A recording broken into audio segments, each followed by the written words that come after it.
What's going on, everyone, and welcome back to the Surprise Jab Podcast. I'm your host, Zachary Ruger, surprising with new topics every single week and jabbing you with your daily dose of UFC, and we had a very fun event. UFC London went down this past week, and I was able to catch each and every fight. I actually was able to watch them on Paramount Plus, actually, because, you know, sometimes I'm watching them all over the place, but I actually got Paramount Plus, so I will have that now for the foreseeable future. And yeah, lots went down. Not going to talk about anything right now, but we did pretty good on picks. 11-2. The first fight of the night between Melissa Mullins and Luliana Carolina was canceled. That's why there were only 13 fights. But yeah, we went 11-2, and safe to say it was very successful. But I always think about if I had bet in my legendary parlay one day this year, I'm going to hit my full card parlay, and it's going to be sick. But we're continuing to get better and better on predictions. On today's episode, we'll be recapping everything that went down. We'll also be recapping round 1 and 2 of March Madness. We won't be dropping our predictions for the Sweet 16 and the rest of the tournament just yet. We'll save that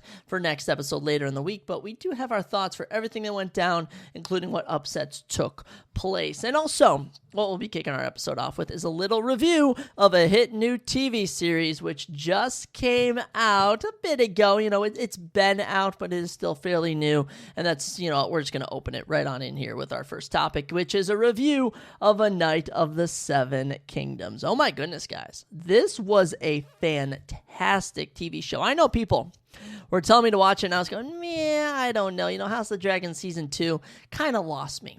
Okay, House of the Dragon Season 2 kind of lost me, but you know what I did? I went to the library, and they had A Night of the Seven Kingdoms, the graphic novel version. You know, I'm like, well, you know what? Let me read it before bed. It'll give me something to do. So I pick it up, I read it before bed. It's awesome. It's legendary. And I'm like, you know what? Let me watch the show. And it took me 2 days to watch. It was so freaking good.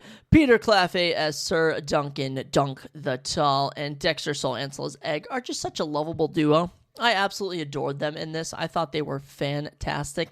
I thought the pacing was good. You know, if you read the books, or not the books, the book, which is the, I think the first one, it's not called, is it called The Night of the Seven Kingdoms, or is it called The Adventures of Dunk and Egg or something? I can't recall, but it was good. It was really good. And it's called The Hedge Knight. That's what it was. So opens up episode 1 of the show, and it's following along our character, Sir Duncan the Tall, who's a hedge knight. And what a hedge knight is, at the end of the day, is just a knight that travels around participating in tourneys, saving the day, being a hero, being a hedge knight. That's what he will do. And so it goes along, and he ends up unintentionally getting a squire. That's right, he ends up getting a squire, and it's this little boy who calls himself Egg, and he's bald because he's, you know, shaped like an egg, but that's actually not why he's called Egg, unironically. They're heading off to this big tournament. You know, Dunk's mentor just died, so he's sad, and he shows up to the tournament, and they tell him, hey, you need to get recognition from a lord here, because, you know, no one knows who you are. So he's going around trying to get you know, people to vouch for him, and eventually the Targaryens are there, of course, the mighty Targaryens, and they basically vouch for him. Prince Baelor, heir to the Iron Throne, says, you know what, I like this guy. I'm gonna vouch for him, and that's how it's going. Obviously, I'm skipping over a lot of stuff, but really, I mean, it's 6 episodes, and you could probably watch it in 3 hours, probably under that. So we then go into episode 3, and, you know, Sir Duncan the Tall and Egg are basically, you know, kind of just going around. You know, they're checking out the area. You know, everything's going about, and eventually, you know, we get to the big moment of the show, which is when Duncan attacks Prince Aerion, who is one of the, you know, main Targaryen sons, and he's beating down on this girl who, you know, Dunk kind of has a crush on. She's some puppeteer, and he begins, like, breaking her fingers, and Dunk goes and just beats the living daylights out of him, and they want to kill him, and before they kill him, you get the big reveal, which, I mean, it wasn't a big reveal because I read the graphic novel, so spoiler alert here, but that Egg is actually a Targaryen, and he's actually one of the princes, if you will, because they're all basically princes, and he stops them from being killed. And then we go into the next episode, which is basically about the Seven, and Dunk basically angers the Targaryens, and, you know, he demands a trial by combat. Prince Baelor, you know, that's what he admires. And then what Aerion does is he calls for a trial of 7, and what a trial of 7 is it's 7 knights against 7 other knights, and they battle, and whoever either all dies first or whoever yields first is the winner. And so the episode ends with Dunk needing to find 6 knights to join him. And let's just say it's awesome. Okay, it is so freaking awesome watching him rally everyone. And the episode ends with none other than another spoiler alert here, Prince Baylor joining in. Oh my goodness, what a awesome moment. And I'm going to just say, they really nailed it. From the graphic novel to the TV show, spot on. And we're talking about a decade difference between them coming out. Episode 5 is the final battle, if you will, of the show. It's awesome. It's a big fight. You also see the flashback to Dunk's history, kind of explaining how he grew up and stuff. And it really added some depth to his character. And eventually he's able to withstand everything, beat Prince Arian, and force him to surrender, if you will. But then the episode ends with the shocking moment of Baylor dying from getting a blow to the back of his head. Then episode 6, shortest episode of the series, kind of just ends with Prince Maekar, who is Baylor's brother, Egg's father, being like, you know what, if you want to take Egg out to Squire, you can do it on my terms, but that's not how it goes. And Egg ends up running off with Duncan, and they begin their adventures with just those two. And it kind of ends with a little teaser at the end of Prince Maekar going, "Where is my son?" kind of setting up a season 2 of the series, which I think that they've actually renewed it for another season, and because they have a couple of like novels, if you will, and apparently, hey, they're gonna run it back. And also, you're getting House of the Dragon season 3. So, A Night of the Seven Kingdoms, it has got some very nice ratings. It's got a 94% on Rotten Tomatoes, 8.7 out of 10 on IMDb, and for being a short 6-episode series, I think it's a 9 out of 10. I think for what it does, it's a 9 out of 10. It's almost a word-for-word adaptation. Think about season 1 of Game of Thrones to this, all right? This is really good to the novel. The only thing it adds in is some flashbacks, which just adds depth to the character, and plus George R.R. Martin is one of the executive producers, so it's all lore accurate. So, A Night of the Seven Kingdoms, check it out, read the book. I'm excited for season 2. You know me, I'm a big Game of Thrones nerd. I absolutely love it, and I encourage everyone to check it out. And I hope everyone checked out, whether you're a basketball fan or not, round 1 and 2 of March Madness. It was freaking sweet. Okay, it was awesome. I had so much fun watching it. Now, we're going to do a little review of every single game right here. Not too in-depth, just kind of like a little overview, and talk about who's currently made it through to the Sweet 16. So for starters, we had the first 4, of course, who would be the 16 seed between UMBC and Howard. And UMBC, of course, known for being the first 16 seed to ever win a game.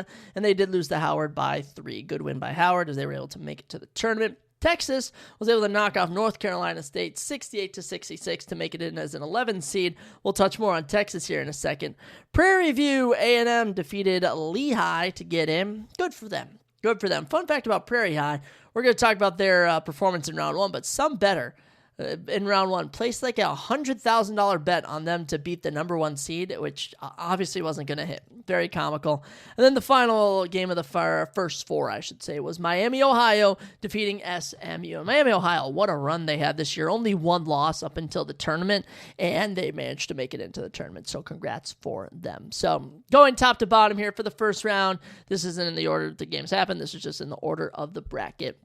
Duke and Siena, already. Duke, the overall number 1 seed, only beating 16 seed Siena by 6. Siena was hanging in there at one point.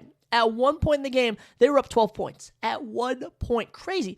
Which isn't that absurd, but, being that they only won by 6, Siena played really hard. I think that the Siena team could have probably beaten a couple other teams if they hadn't been playing the freaking number 1 team overall. It was awesome.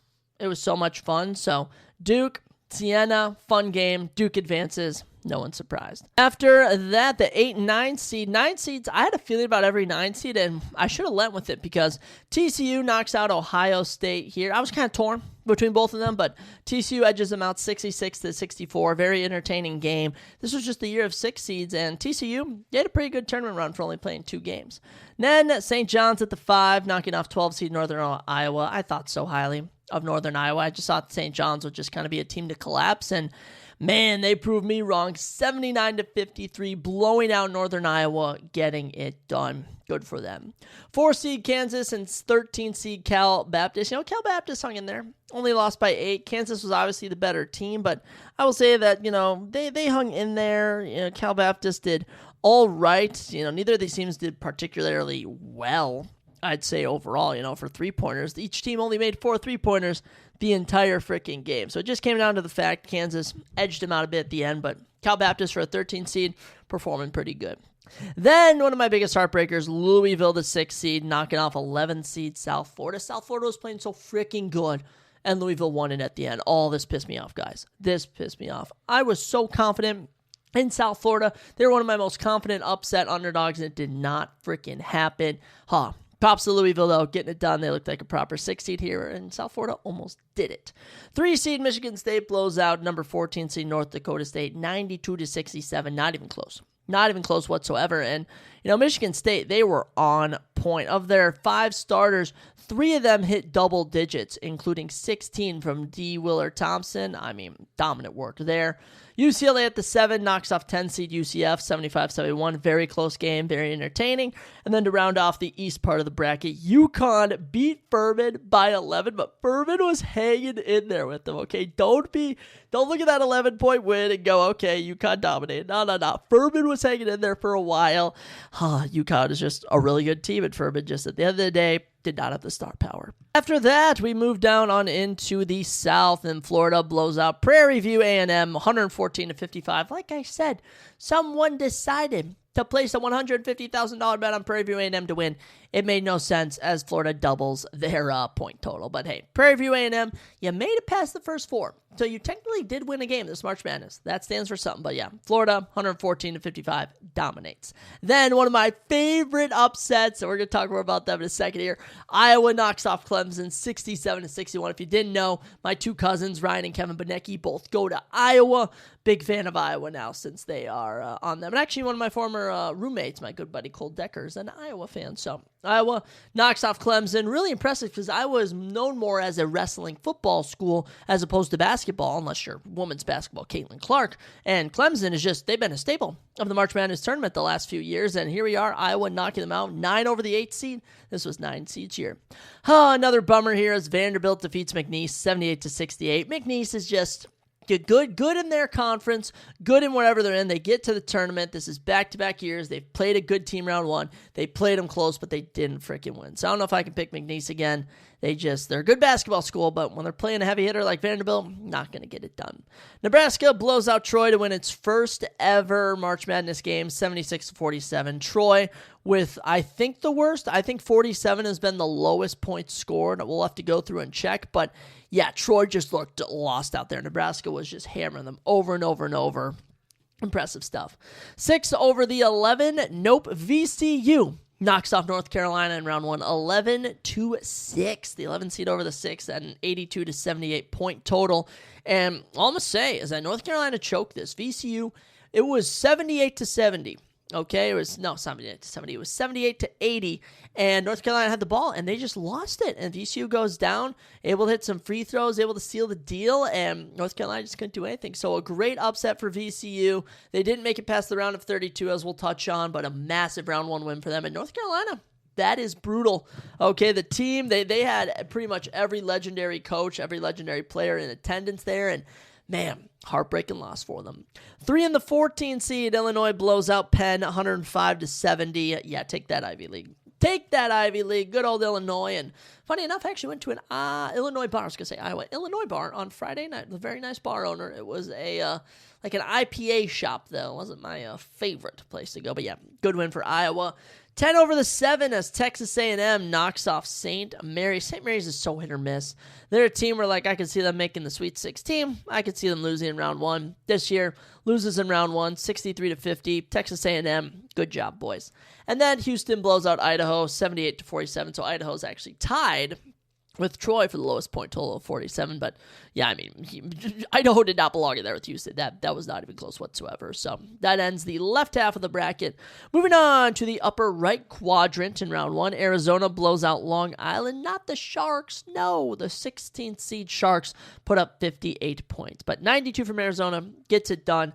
I'll tell you, Arizona looked dang good here, and they looked even gooder. Man, even gooder is good or even a word in round number 2. 9 seed Utah State State knocks off Villanova 86-76. Yeah, 9 seeds absolutely on a tear. And Villanova just kind of looked a bit lost out there. Utah State pulled away at the end, but just kind of interesting. And then literally the biggest round 1 upset. I mean, statistically, a 12/5 is probably the biggest upset that we've had up to this point. I actually consider there to be a greater one, which we'll touch on. But yeah, I mean, High Point knocks off Wisconsin 83-80. What a game. What a game this was. This was so entertaining. Coming down to the wire. High Point heaves up a big 3 at the end to bury it, and they get it done. High Point looking like they were going to be Cinderella team of the year. They did run into a very tough round 2 matchup, as we'll touch on, but big upset over Wisconsin. And my coworker Ellie was not happy. She goes to Wisconsin, so it's very funny to at her in our team's chat at work watching High Point get it done. So good stuff for High Point. I always love when a team like High Point wins, even though they didn't make it far. But still, you won a game. After that, it was Arkansas number 4, Hawaii number 13, 97-78. It just wasn't even close. Yeah, Hawaii might have won against someone like a Villanova, but against the Arkansas team, this is a good Arkansas team. Right? This Arkansas team's played pretty dang good, and they got it done here, winning by 19 points. After that, 11-seeded Texas knocks off 6-seeded BYU 79-71. Play-in team. That is right. Texas as the play-in team wins round 1. I did not think it would be Texas. I was leaning Miami, Ohio, and ended up being Texas. And Texas turned out to be even I keep using the word good about even better than I expected. So good job to Texas knocking off BYU. And BYU, kind of like St. Mary's. You could see them out in round 1. You could see them getting down to the Sweet 16, and you just never know what you're going to get with them. They played the winner of Gonzaga and Kennesaw State, and Gonzaga won 73-64. They were always an edge ahead of Kennesaw State, which was evident, and got the 3 seed. They were supposed to beat the 14 seed. Kennesaw State did all right. They hung in there, but Gonzaga just got it done. 7 and 10 seed Miami knocks off Florida knocks off Missouri 80-66. I just kind of had a feeling Miami would get it done, and they did. Now, did they make it too far? No, but still knocked off Missouri. And then Purdue blew out Queens 104-71. Purdue is refusing to go back to any of our Zach Edey days, losing as 1 seeds and 2 seeds. So they dominated here. Then getting into the final first round of our bracket in the Midwest, Michigan blows out Howard 101-80. But Howard, they hung in there for a while. I'll say of all the 16 seeds, Howard was probably the second best. Siena was number 1, and Howard was the second best. They then played the winner of St. Louis and Georgia, the final 9 seed, to get it done 102-77. St. Louis dominated Georgia. I was hoping they'd be the Cinderella team this year, but no. Still, great round 1 victory. 5 seed Texas Tech destroys number 12 Akron. Akron never stood a chance. Texas Tech domination. Same for Alabama and Hofstra. I mean, Alabama, they just looked good. They really did. 90-70, winning by 20. Oh, man. Just Texas Tech and Alabama dominating their opponents. Then Tennessee blows out Miami, Ohio by 22 points. I was not high on this Tennessee team, and I'm clearly eating my words as Miami, Ohio looked like they were playing an SEC team when they have been nowhere near played the level of competition Tennessee has. So tough luck there, but yeah, good job to Tennessee. Virginia handles Wright State 82-73. There was some cause for concern here before heading into round number 2, but Virginia did get past Wright State, but Wright State was hanging in there. And then Kentucky, Santa Clara, such a legendary finish, going to overtime. Santa Clara, I had them as one of the bigger upset teams this year, and Kentucky just got it done. Kentucky managed to get past Santa Clara. It was one of the best games of the tournament so far, though, and it was lots of fun. So Santa Clara, you had a good run, but yeah, Kentucky, SEC school, getting it done. My buddy Ryder went to Kentucky. Then, to wrap it up, number 2 seed for round 1, that is. Number 2 seed, Iowa State, blows out Tennessee State 2-15. That is right. Every single 1, 2, and 3, and a 4 seeds won. We had, I think, 1 5/12, and 2 6/11. So that was it, though. That was it. The biggest upset in round 1 was a 12/5, and only one of those at that. But we had more fun to come in round number 2. More upsets going on. Duke and TCU. Duke manhandles TCU 81-58. It's not the tail of the game. This game was close up until halftime. It was close in the early second half. And then seemingly out of nowhere, Duke goes on like a 20-point run. And you're like, oh, okay. TCU just, once Duke caught some momentum, that was game over. So Duke, overall number 1 seed, heading to the Sweet 16, as they should be, the number 1 pick team in the nation. But they played, Siena played them really close. TCU was playing them close. Duke just ended on a heater. Good job to them. I'm trying to think, how was our star player for Duke in this game? Let me see here. We had the Boozer twins combined for 28 points. Brown had 12. Evans had 17. The entire starting lineup had double-digit points, except for one of the Boozers had 9 points. So good work to Duke. See you in round number 2. Or not round number 2, the Sweet 16. They'll be playing St. John's, who had an absolute barn burner against Kansas, winning on a buzzer beater layup. And the guy who hit it, let me give him a shout out here. The guy who hit it had only one basket the entire game, and lo and behold, it was the freaking game winner. Shout out. Was it the starter? Yeah, it was Darling. Darling, number 0, the starting guard. He had 2 points the entire game. Of course, it was the freaking game winner. So Rick Pitino makes it to the Sweet 16. He'll take on Duke. That's going to be a fun game. The St. John's team looking impressive, looking good, and yeah, it was very fun. I was banking on overtime, but man, Kansas did this plan where they basically ran off like 15 seconds of the clock just from fouling. They had 4 fouls to give and used up all of them. And then in the final 3-second push, like literally Darling just drives to the basket and hits a layup over the Kansas defender. Easy as can be. 1 and a 5 seed in the Sweet 16. Duke versus St. John's, okay? Does it surprise me? Honestly, it does. I'd have thought Duke, Kansas. I'd have probably had Duke, Kansas over anything, but St. John's probably should have seen it coming. Lower half of the Eastern bracket, Michigan State gets past Louisville, the 3-seed Michigan State in the Sweet 16. I was leaning South Florida. I thought South Florida was going to be the 11th seed to come out of there, but Michigan State looked good. I will say Izzo's team, just a reporter hit it best when he was interviewing him. Every single Michigan State team looks the same because of the offense that Izzo runs, and it's been successful so far. They're a 3-seed in the Sweet 16, and they're in for a fun matchup when they take on UConn. UConn and UCLA was close for a time, and then Hurley's team just freaking pulled away, and they win by 13 points. Scratch that, 16 points. My bad. So, 2-seed UConn, 3-seed Michigan State. I think it makes sense. Okay, I was maybe thinking, UCLA and South Florida could have been fun, but nah, Michigan State, UConn, the 2 and 3 seed, absolutely makes sense. So, for the Eastern bracket, the 1, 2, 3, and 5 all advance. Man, good stuff, good stuff. Best game out of the upper half of the bracket. UCLA and UCF was really fun. South Florida and Louisville was really fun. I'm going to give it to, though, St. John's and Kansas. St. John's and Kansas had such a good game. I'd go back and rewatch the highlights of that. Lots of fun. To the bottom half of the left side of the bracket, we'll start at the bottom. We're going to work top to bottom here, okay? Houston, Texas A&M, 88-57. They won by 31 points. Yeah. Houston, they're a 2-seed. They're out for revenge. They do not want to be a runner-up this year. They're coming for it all. They dominated. Similar aspect for Illinois, 76-55. They make easy work of VCU. Illinois and Houston truly looking like 2 and 3 seeds. Was I that surprised? No. I'll be honest. When I look through here, the only team that I might have had my eyes on as some upset team was 6-seeded North Carolina, but honestly makes sense. Illinois and Houston getting it done. Now. Into 2 legendary matchups. So, first one, Nebraska and Vanderbilt. Is it the best game of the tournament? It's up there. One of its rivals is literally the next game that we're going to mention, the winner of who they're playing. But Nebraska gets the better of Vanderbilt 74-22 in just such a fun fashion. This is a 4 and 5 seed, which was just high-level basketball, back and forth, going until the end. I might even watch the highlights here. I kid you not. It was such a fun ending to the game, and honestly, go back, rewatch it. It's going down to the wire. Nebraska's trying to figure out what shot to go with. Eventually, they're able to get one to go in, and Vanderbilt just has no time. No time to rally, no time to get it done, and Nebraska played their hearts out. All right, this Nebraska team, they thought they were only going to win 1 game. Turns out they ended up winning 2. So look at that. You're in the Sweet 16. And who are you playing? Is it the 1-seeded Florida?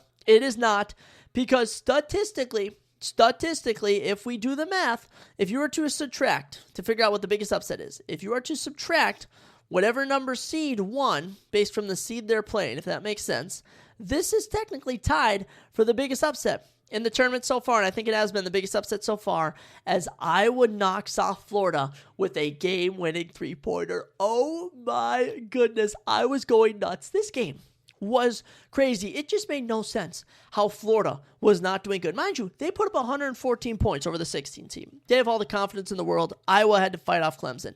And Iowa here just was playing such good defense, collective offense. No one really pulled away in this. Florida even had to catch up at some points, and it comes down.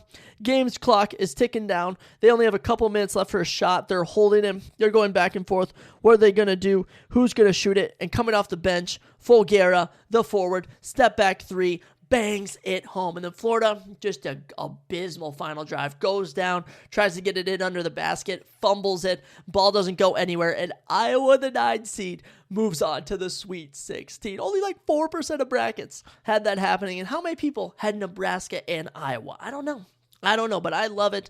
I like both of their chances to advance. And how about this? Here's a fun fact for you. Iowa or Nebraska for basketball is a guaranteed spot in the Elite Eight. Crazy. Absolutely crazy. So much fun watching those games. To the upper right of the bracket, Arizona and Utah State. Arizona wins 78-66. Utah hung in there for a bit, but nothing to do there. I'll tell you what was a really fun, high-scoring game was Arkansas and High Point. Neither team would give, and it literally came down to the final few minutes, and High Point just missed in the final minute. Probably about 2 3-pointers they needed to hit. Arkansas hit some free throws. Too little, too late. Arkansas wins 94-88. Your 1 and 4 seed. Both advance, expected as could be. I really thought Wisconsin had a great chance to win this little bracket side of it, but hey, Arkansas, Arizona, that's going to be such a high-level basketball matchup, and whoever moves to the Elite Eight is definitely going to deserve it. On the other side of that, who will they be playing in the Elite Eight? Well, the matchup to the bottom of the West is going to be Texas, who got past Gonzaga 74-68. We have a play-in team in the Sweet 16. I love it. It was Texas. Of all teams, this Texas team is pretty freaking snazzy, if you ask me. Knocking off Gonzaga, knocking off, who'd they play? BYU. Good stuff. Good stuff for Texas. And they got a date with Purdue. That's right. Purdue knocks off Miami, Florida, 79-69. They look good. What more to say? Win by 10. Looked like the 2 seed, a 2-11 matchup. Does have a chance to be the biggest upset if Texas can win. Statistically, that would be a 9 seed differential right there, because right now it's, of course, Iowa and Texas. Texas was 8 seeds lower than Gonzaga. Iowa, 8 seeds lower than Florida. So Texas, Purdue, super fun matchup. I do really like Purdue's odds to make it, but I can see Texas brewing an upset. To the Midwest to wrap up our final 2 analysis here. Michigan manhandled St. Louis by 23. Depressed me. It depressed me. I like the St. Louis team. I thought they could make a run, but Michigan looked like the 1 seed. Similar scenario here. This was not a barn burner between a 4 and 5 seed. I thought Texas Tech was good. Turns out Bama's better. 90-65. They destroy Texas Tech, and Alabama's going to be taking on Michigan. That is such a high-level matchup. I am looking forward to that in the Sweet 16. My money's on Bama, by the way. I definitely think Alabama can knock off Michigan. Michigan's odds I do like, but man, that Bama team, they're cooking up something in the water down there. And then the final 2 games to bring your guys' attention. Tennessee, Virginia. Tennessee knocks off Virginia. Wow, I did not expect the 6 seed Tennessee to make it to the Sweet 16. Out of that division, or out of that little bracket area, I'd have given you Virginia. I'd have given you Miami, Ohio. I did not think Tennessee, so not bad. My bad, Vols. My bad. And then the final little game here, Iowa State, Kentucky, wins by 19. Iowa State, 2 dominant wins as the 2 seed. What more do you want? What more can you ask for from your team when you're dominating to that fashion? So, exciting stuff. Iowa State and Tennessee is going to be a very fun matchup. I like both of those, so here's your Sweet 16 matchups right there. Iowa State and Tennessee, a 2 versus a 6. Michigan and Alabama, 1 versus a 4. Texas and Purdue, a 2 versus an 11. Arizona versus Arkansas, 1 versus a 4. Duke versus St. John's, 1 versus a 5. UConn and Michigan State, a 2 versus a 3. Iowa and Nebraska, a 4 versus a 9. And Illinois, Houston, a 2 versus a 3. So, couple fun matchups. We had some good upsets here. We were able to get a nice little buzzer beater. I'll tell you what I'm still waiting for. I'm waiting for a 3-point buzzer beater where it actually is a buzzer beater. That's what I'll be waiting for. But yeah, March Madness, tons of fun. And we got our predictions for the Sweet 16 and more later in the week. But we still got to talk about UFC London on today's episode because I was buzzing I was buzzing. UFC London was getting me going.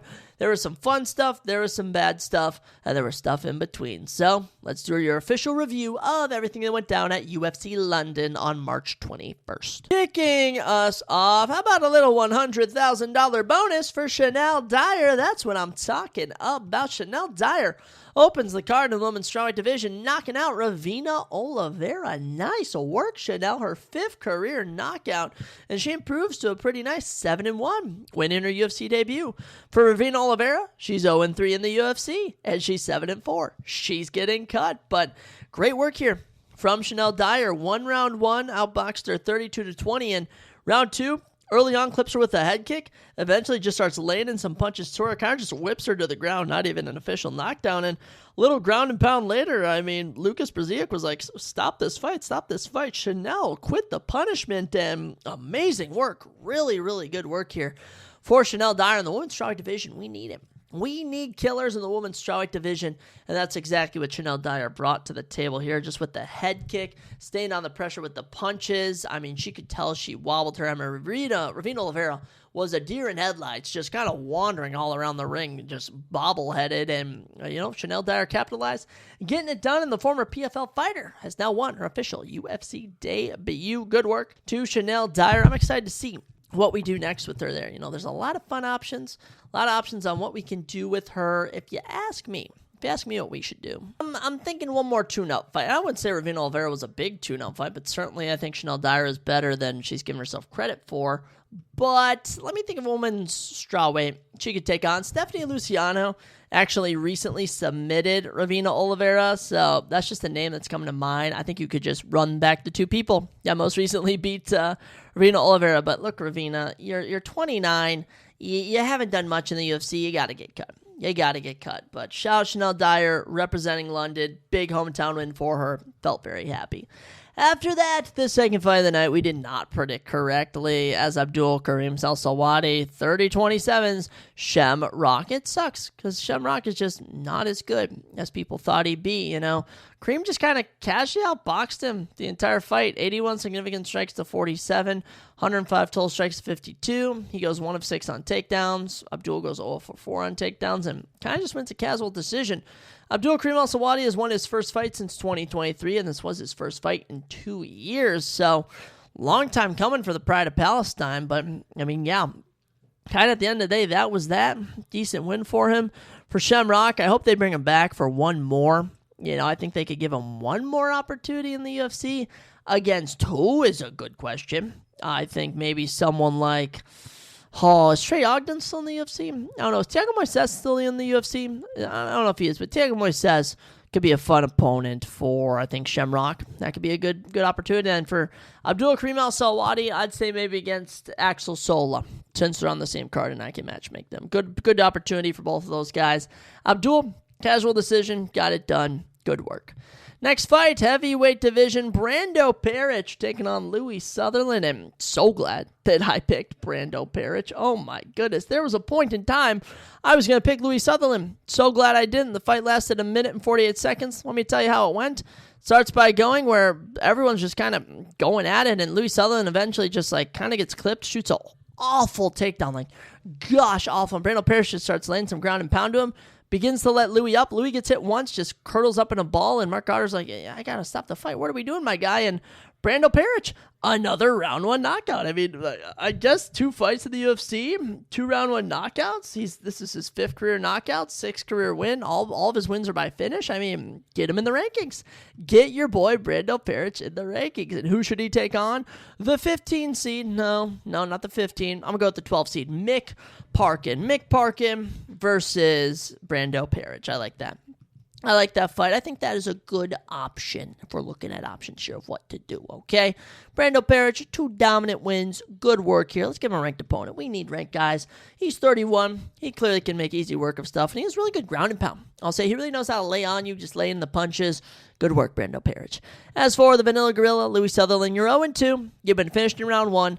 I got 2 options. You can get cut, or get this, guys, instead of getting cut, we can have him fight Steven Asplund. That's what I want. Steven Asplund versus the Vanilla Gorilla Louis Sutherland. Just two big old white boys throwing down. That's what I'm all about. There we go. But yeah, Brando Parrish, Fights House City Kickboxing. Good freaking work. Gets it done. Next up, middleweight division. Montes Condratavicius kind of fumbles his layup opportunity against Antonio Tricoli. Now, mind you, he dominated him. 30-27, 29-27, 29-27, got it done. But, round one, outboxed him 28-6. Round two, outboxed him 39-5, even dropped him. And then round three, outstruck him 8-6. But Antonio kind of mixed in some grappling and kind of rallied there. So Antonio Tricoli is going to go down as one of the worst fighters in UFC history. 0 for 4. He's going to end his UFC run with a record of 12-7 professionally. For Montes, the kid is 9-1. He continues his winning streak at 4, and this is his first decision win in his career. So I don't want to say it reflects negatively upon him, but you definitely need to be finishing guys of Antonio Tricoli's caliber. So middleweight division, Montes is kind of young. He's 26, so I could see stuff happening there. You got a fight coming up with Mansour Abdulmalik and Yusri Belgori. I think the loser of that could be a fun option there. I could also see maybe, I think Andre Puliev has a fight coming up. I don't know. Maybe that. I'm going to go with the winner or loser of Mansour Abdulmalik and Yusri Belgori. Probably the loser of that can take on Montes, but Montes had a big opportunity and just didn't convert here. So, bye-bye to Antonio Tricoli. Your UFC run was filled with some fun times of you getting knocked out and beaten. Next up, heavyweight division, and holy energy suck. This was bad. To think Mario Pinto was getting a ranked opportunity is insane if you ask me. I mean, holy hug fest. Rounds 2 and 3 were just Mario Pinto holding Felipe against the cage. They even gave Felipe one of the rounds. I don't even know what round they gave him. Maybe round 2. But just abysmal work here from both of these guys. Now, Mario Pinto, he's going to remain 12-0. Okay, so he's still on the upside, still trending upwards in the heavyweight division. Low-key, we could just have Mario Pinto fight Brando Parrish for all I could care about. But for Felipe Franco, just not good. I do not think he's cut out for the UFC. I would not give him another opportunity if it was me personally. But then again, the UFC may view him differently. So at the end of the day, Mario Pinto gets the victory. He's 3-0 in the UFC. I just don't think he's ready for a ranked opponent. I just don't. So maybe run Brando Parrish versus Mario Pinto. I'm pivoting on what I think we should do there. And as for Felipe Franco, you stepped in on short notice. Shout out to you, bro. Nothing more. Then, second to last prelim, featherweight division, Nathaniel Wood and Losi Nkita. High-level guys going at it. Round 1 to Nathaniel, round 2 to Losi, and round 3 was back and forth, giving the edge, in my opinion, to Nathaniel Wood. I think the correct man won, 29-28. Round 1, Nathaniel outstruck him 17-11. Some good moments there. Round 2, Losi outstruck him 23-19. And round 3, Nathaniel Wood outstruck him 31-18. So very happy with the decision. Losi Nkita, that's what you get. All right, you're supposed to fight Patricio Pitbull. You miss weight. That's what you get. Your winning streak comes to an end at 11, and you move to 16-2 professionally. So is Losi Nkita good? Yeah. You're going to give him another opportunity in the UFC, probably against a somewhat decently high-level, unranked featherweight. Maybe even someone like, I don't know, actually. They maybe the loser even of Aaron Pico and Patricio Pitbull they could do. But in terms of who came out looking great here, Nathaniel Wood, make it 4 straight. Make him 7-1 since moving up to the featherweight division. I'm hype on Nathaniel Wood. Give this man, he's 23-6 now. Give him a ranked opponent, okay? Who do I got my eyes on?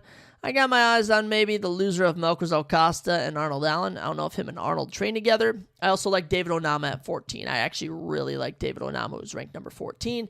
Nathaniel Wood has been fighting his keep. He's been fighting dogs. I mean, come on. Jose Delgado, Morgan Cherie, Losi Nkita. When does this guy get a break? He doesn't. He just keeps fighting. He just keeps delivering exciting stuff, and he gets it done in a very high technical fight. With that, we had our final prelim of the night. And ladies and gentlemen, we have a new front runner for the fight of the year. Mason Jones, Axel Solo, looking like two gladiators going to battle here. 110 significant strikes to 65 in favor of Mason Jones. 3 of 7 on takedowns for Axel Sola, and this boy was just all over the place. Holy cow. Round 1, they're going at it hard. Round 2, they're going at it hard. And round 3, I have no idea how either of these guys were still standing. Mason Jones was laying knee upon, body shot upon headshot to Axel Sola, and Axel was just absorbing it. I knew he was good. All right, I knew he was good, but Mason Jones as well, showing a whole different level to him tonight that I had just never seen before, and impressive as could be. Getting it done, winning fight of the night, a little extra bonus for the boys, and Mason Jones has now won his third straight fight in the UFC, seventh straight fight overall since, leaving the UFC in the first time around, and honestly, I think he deserves a big fight. At lightweight, I think this guy is in for some big opportunities here. Mason Jones has been earning his keep, and I'll be curious to see what we do with him next. I don't really know a quick lightweight off the top of my head, but Nazim Sadiqov would be a super fun fight. Nicholas Moda, there's a lot of options for Mason Jones. For Axel Sola, your first career loss is a fight of the year contender. You're going places, kid. Now, I was mentioning before, I like him versus Abdul Karim Al-Salwadi as a potential option. Dare I even say you could give him Shamrock. So there's a plethora of options you can do with both of these guys, but man, fight of the night, fight of the year right now. Mason Jones, you absolute savage for getting this done. And then the only other fight I predicted incorrectly was up next. Danny Silva shockingly knocks out Curtis Campbell here. Danny Silva getting it done here, plus 145, 6th career knockout. Good stuff, my man. Good stuff, and now his only loss in the UFC is to Kevin Vallejos, which has aged beautifully.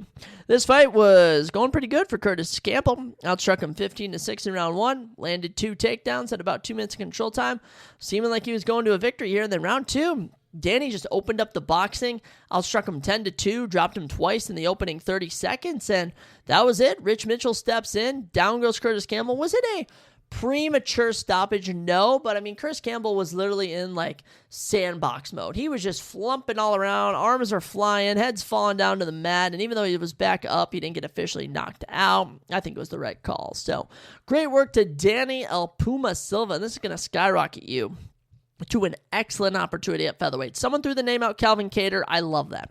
I think that is a perfect option on who he should fight next. Calvin Kattar, Danny Silva. It'll texture boxing against a veteran and against someone who's main evented before. Now, as for Curtis Campbell, he's 23 years old, just lost his first professional fight. You're going to learn from it. You're going to be back. In terms of who he could take on, who's left? Who is someone in the UFC he could take on? Let's make him fight Michael Aswell Jr. Matchmaking on the same card. That's what I do best. Next up, middleweight division. Christian Leroy Duncan knocks off the 11th ranked Roman Dolidze. And now he'll be ranked number 11 come the rankings update. This fight was not good. It was not a good fight. Christian Leroy Duncan having a giant edge in the striking, 54-10. All right, that is right. The most that the most Roman Dolidze ever landed in a round was round 2, where he landed 5 significant strikes. He was shooting takedowns galore, 3 of 4, landed 2 in round 1, none in round 2. Just not good, man. Just not good whatsoever. And Dolidze managed to get 7 minutes of control time, but the striking is just what gave Christian Leroy Duncan the victory here. And he almost finished him. Almost finished him at the end of round 2, but Roman Dolidze survives. And GG's. Good job, Christian, though. 14-2, 4 straight wins. He's also gone 6-1 in his last 7, and he's gone 7-2 total in the UFC. So good job to CLD. You'll be ranked at number 11. I think a next fun fight, I don't know, who could he fight? Who could CLD fight? Maybe Jared Cannonier. You could run Jared Cannonier. You could run Brendan Allen. Brendan Allen's fighting Edmund Shabazian. I don't know if anyone heard about that. That makes no sense. That legit makes zero freaking sense. So I guess the loser of that, he could fight. I don't even know. CLD, though, in the rankings. For Roman, I doubt he's going to get booted, but he is on a 2-fight losing streak, which isn't too good. And I think maybe Bruno Ferreira. Bruno Ferreira could be a fun opportunity. Let's just matchmake that, because why the frick not? After that, the fastest knockout of the night, 28 seconds from Iwo Baranowski and Austin Lane. This is what you do, Montes Contradivicious. When you get an opportunity, you don't squander it at all. Iwo Baranowski, 10 significant strikes, 28 seconds. Austin Lane throws 4 punches and none of them land.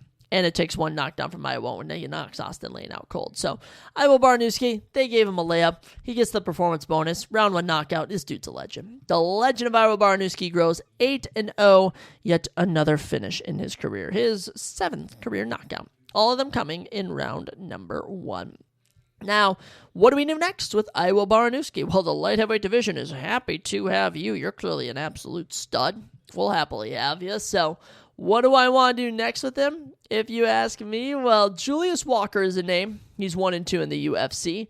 I also like Alonzo Metafield. He is taking on Zhang Mingyang, so maybe if he loses that, could be an opportunity. And then I also like Omar Sy as a good high-level matchup between two light heavyweights. So Iowa, lots of options for you there. Excited to see what he chooses. But yeah, great performance here from Iowa Baranowski. And as for Austin Lane, he's going to end his UFC run 1-4, getting knocked out or submitted in every single fight. Shout out to him also having a no contest in his debut and going 1-1 on the Contender Series. His career is now 13-8. No idea how you made it this far, but shout out to Austin Lane. Man, what a good time he had in the UFC. You're getting cut though, buddy. Then we had the worst fight of the year so far. This was bad. I don't even know who to blame for this. This was awful. Michael Page, Sam Patterson. You would think that Mike MVP would deliver. He's ranked at number 13 in the division. Sam Patterson's getting a ranked opportunity. And what happens? 27 significant strikes to 12, and Sam Patterson at most landed 6 in round number 3. Just nothing entertaining here. 30-27, 29-28, 29-28. MVP gets it done. He's on a 3-fight winning streak, 4-1 the UFC. Let's have him fight someone real, though. I mean, this dude has not been in an exciting fight since joining the UFC, and it's just been sucking the energy out of everyone. So, honestly, Joaquin Buckley versus MVP or Anthony Hernandez versus MVP, depending what weight class he goes to, whether it be middleweight, whether it be welterweight. I want to see this guy fight someone who I know is going to get in his face, and at welterweight is Buckley, and at middleweight is Anthony Hernandez. For Sam Patterson, his little 4-fight win streak comes to an end, but you're 14-3, and this isn't too bad of a fight to have on your record here. I think there is a lot of options on what we can do next with him. Just to try and spitball something for Sam Patterson here. Maybe Vicente Luque. I think Vicente Luque could be a fun opportunity. He's taking on Kelvin Gastelum coming up here. And even Daniel Rodriguez. Even giving Sam Patterson a ranked shot. I think him versus Daniel Rodriguez would be a fun fight. But yeah, this fight overall was so boring to the point where even Dana was like, yeah, I don't know what to do. I don't know what to do with this guy. Co-main event was more exciting. Luke Riley outboxes Michael Aswell Jr. 100-61 significantly. A lot of people thought that Luke would get the finish. He didn't, which is okay. Okay, not every single fight can be a finish.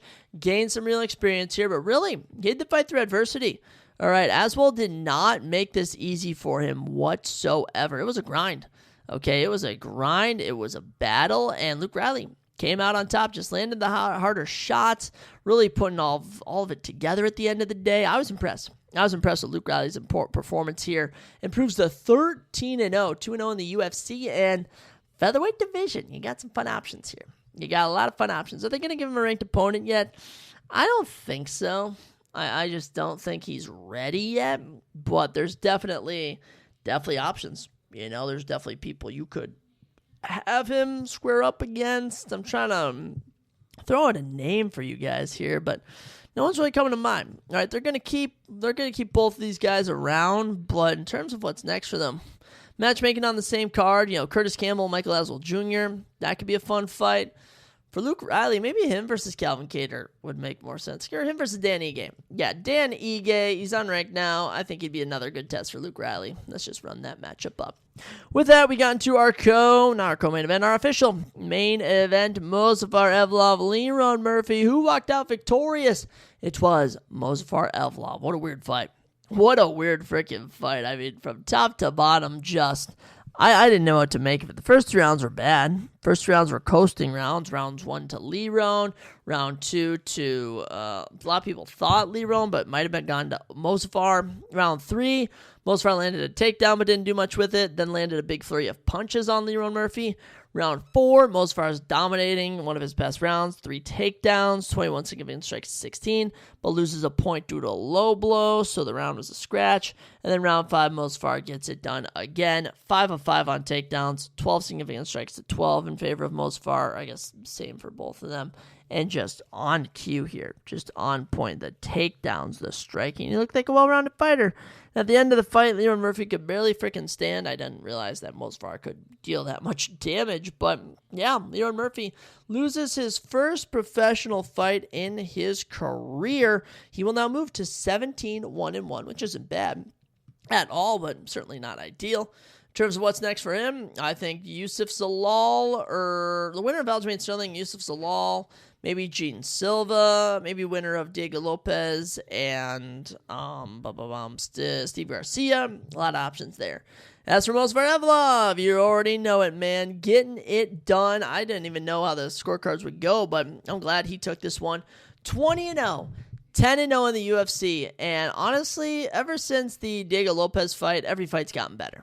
Okay, I will say over his last 4 fights, he's looked more entertaining than he did beforehand. But yeah, 50% of his 20 victories are in the UFC are all by decision. So honestly, not too bad. Not too bad. You know, it's not awful. But Movsar will take on Volkanovski. He'll take on the featherweight champ later in the year. There was talk that they were maybe going to pass him up to have him fight or have Volk fight Gene Silva, but that literally makes 0 sense. Like, it makes 0 sense to the point where I don't even want to give it the time of day because the logic is not used there, okay?